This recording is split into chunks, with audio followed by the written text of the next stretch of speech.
All right, everyone. Welcome to another Ask Philip. Today is Friday, October 4th, 2024.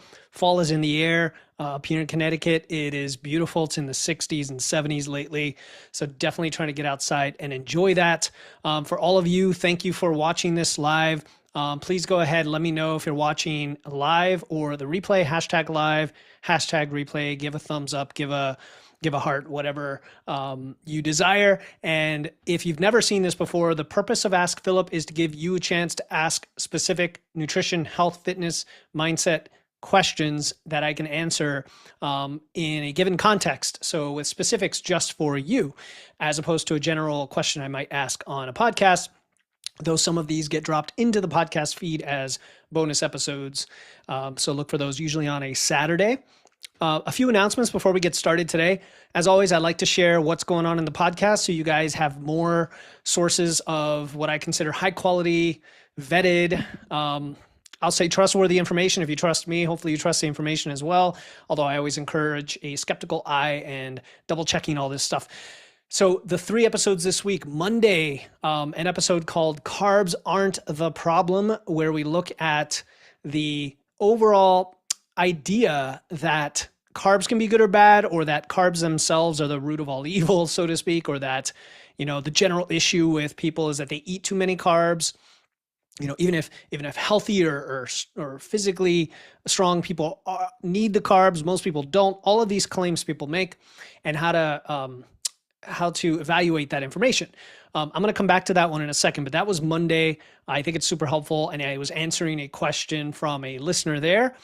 On Wednesday, I released an episode a little more technical about energy systems, and that's effectively what it's about, is the 3 energy systems that we use and what kind of training leverages them or develops them for your overall well-rounded health and physique, including some surprising takes in there that will help you be more efficient so that you don't think that you have to do everything, that there are specific ways to approach your training to get the most out of your energy systems. And then today's episode was an interview with Lauren Conlon. She's an IFBB pro.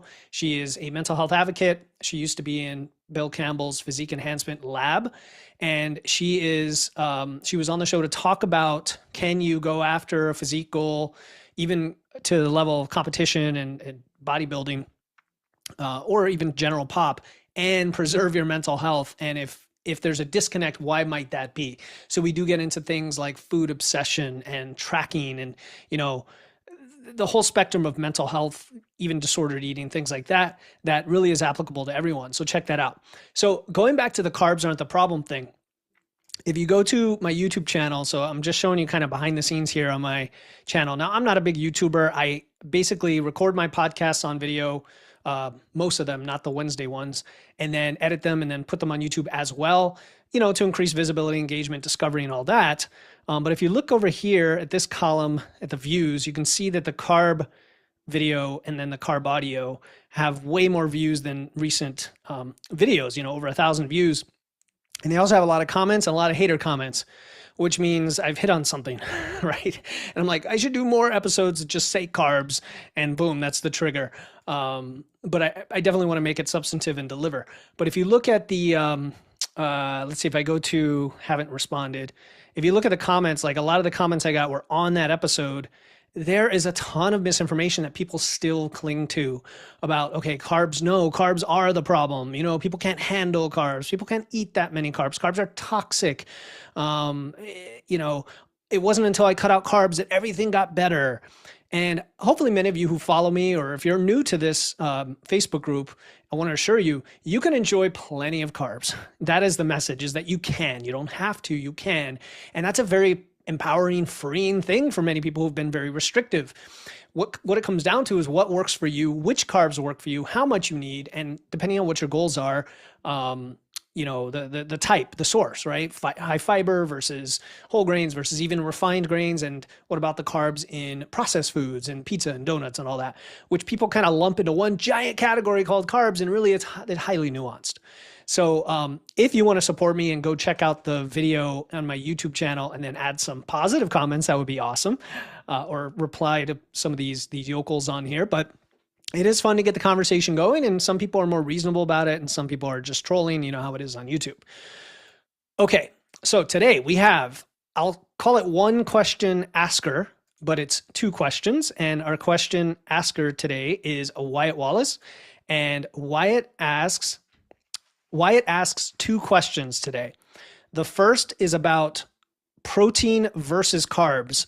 Which should be higher or lower? What's the best balance? What's the best benefit? And then the second question is about creatine. So Wyatt's first question is, when I'm setting a goal or program in MacroFactor, and that's the food logging app that I recommend people use because it dynamically calculates your metabolism and gives you accurate targets. When I set a goal using small caloric surplus and configuring protein, I typically do the high end of the optimal range of protein, and it gives me about 180, 190 grams.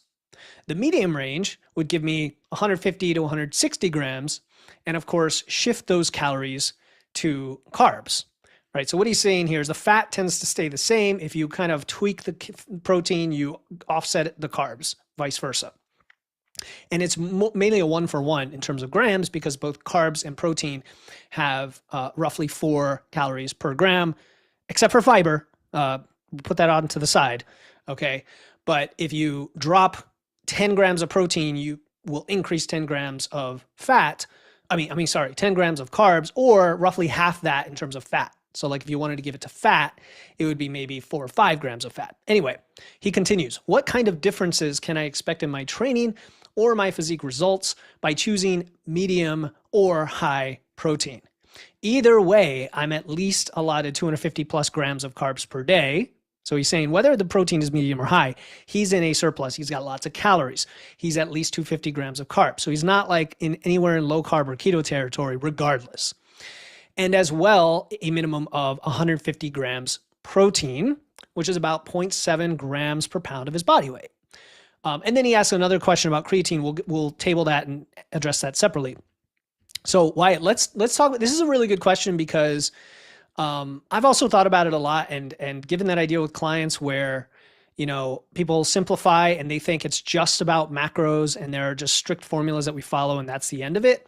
It is highly individualized. And so I want to lay out the considerations for this and then what you specifically can do to figure out what you need.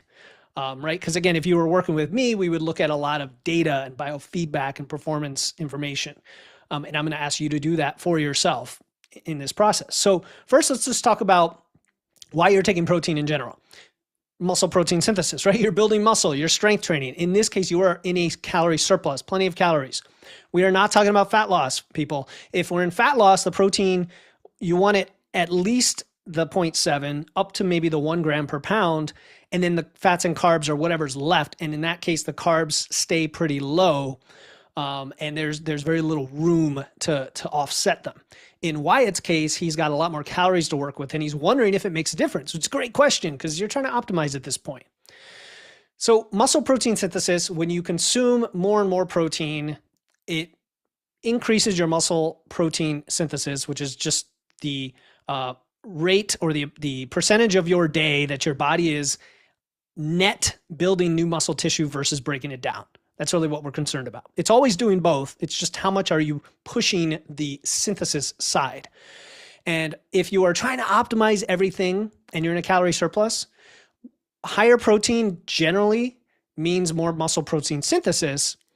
But, and this is the big caveat that's going to get into nuance, the medium level intake you're talking about of about 150, 160 grams for your weight still is comfortably in the minimum recommendations for achieving that of 0.7 grams per pound of body weight. And between that and about 1 gram per pound, it's, I want to say like a 5% difference, right? So that leads us then to further considerations because that could be enough for you. But let's look at the other considerations. The second consideration is satiety and then even recovery. So I'm kind of lumping those together, but we know that the more protein we eat, the more full we are, and that's awesome for hunger levels. However, when you're trying to consume a lot of calories, it may actually harm you in that you are so full all the time, you can't quite get in the calories, or you just feel you have to manipulate your timing or force yourself to eat. This is not a very place we want to be. So again, if you need to reduce hunger, more protein's great. Most people who are in a gaining phase don't have much of a problem with hunger at this point, and so you don't need it for that. It does provide a slight edge in muscle recovery, but so do carbs, right? So if you're already eating high quality protein sources more or less spread throughout the day, kind of around your workout as well, you're probably recovering fine from the minimum amount of protein, the medium amount. So then we say, okay, well, what about the carbs? Like, I get protein, it maybe doesn't make that big of a difference, diminishing returns, yada, yada. What about carbs? Well, I just did a whole episode about carbs you can listen to, as well as the one I did called More Carbs, More Muscle last year, I believe. But by having a lower level of protein, it allows for more carbs. And we know that carbs enhance your training performance. They replenish your glycogen stores. They can help you have more intense and effective workouts. They can improve your energy during the workout. And that can indirectly lead to better ability to train hard and stimulate that muscle growth. And that might be proportionally more impactful than the extra benefit of going from medium to high protein. And so in conclusion, then, physique differences here and muscle building differences, high protein intake may lead to slightly more muscle gain, but the difference is marginal. The extra carbs might give you more performance that outweighs that difference from protein.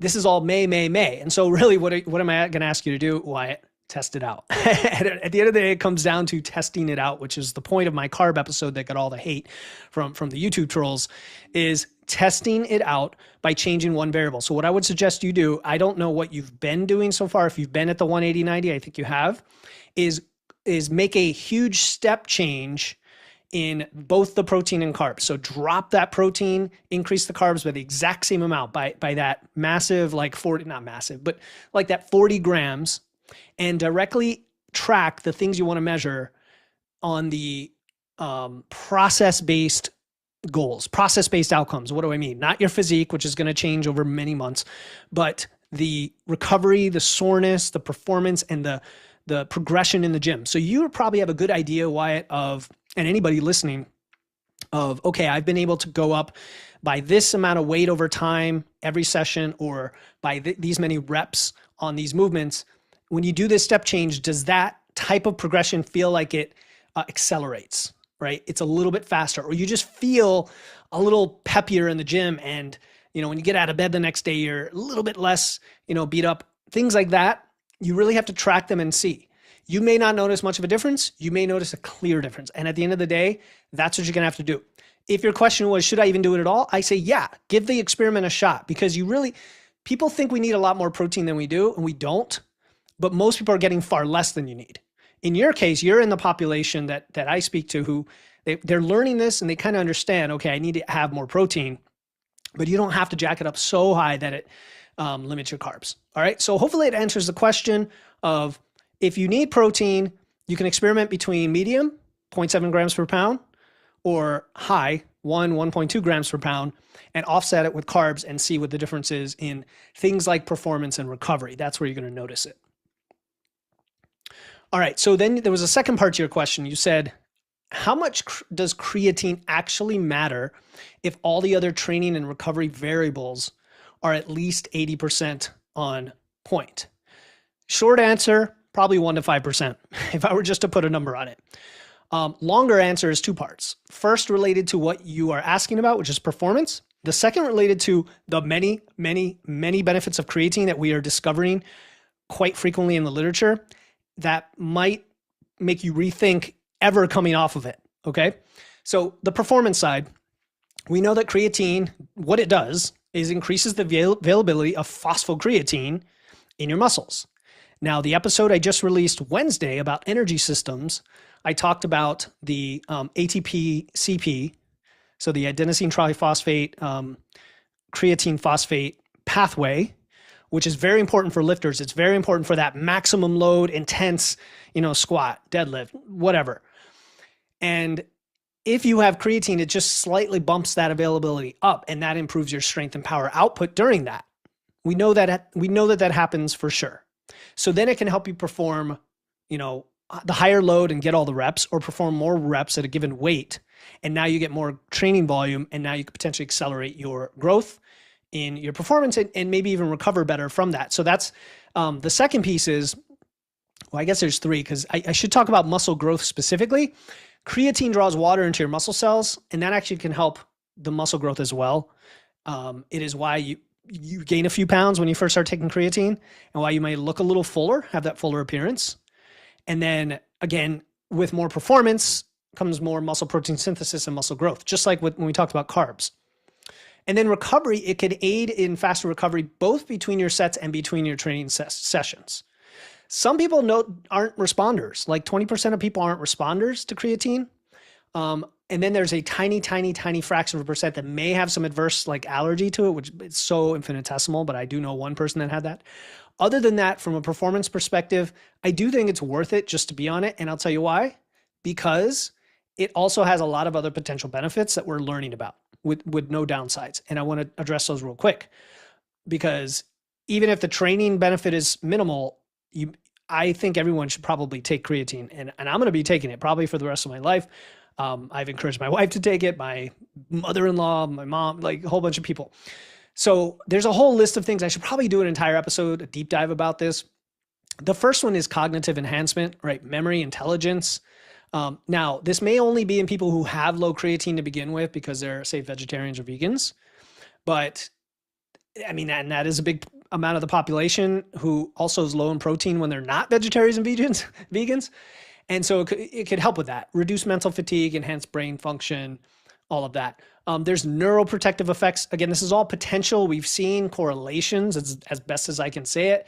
We're talking Parkinson's and Huntington's disease. It might support your cellular energy production, which then protects different types of cells like nerve cells. It might increase your bone mineral density, mainly as a result of it helping you with resistance training. And then that helps with osteoporosis. We've seen it could be correlated with improved insulin sensitivity, glucose tolerance, mood, mental health, cardiovascular, like heart muscle energy metabolism. I mean, there's so many things we're discovering, which is pretty cool, right? Like I hope they deep dive into each of these areas and see, is it simply because people who take creatine have a different lifestyle that enhances these things, right? Or is there a direct improvement because of the creatine?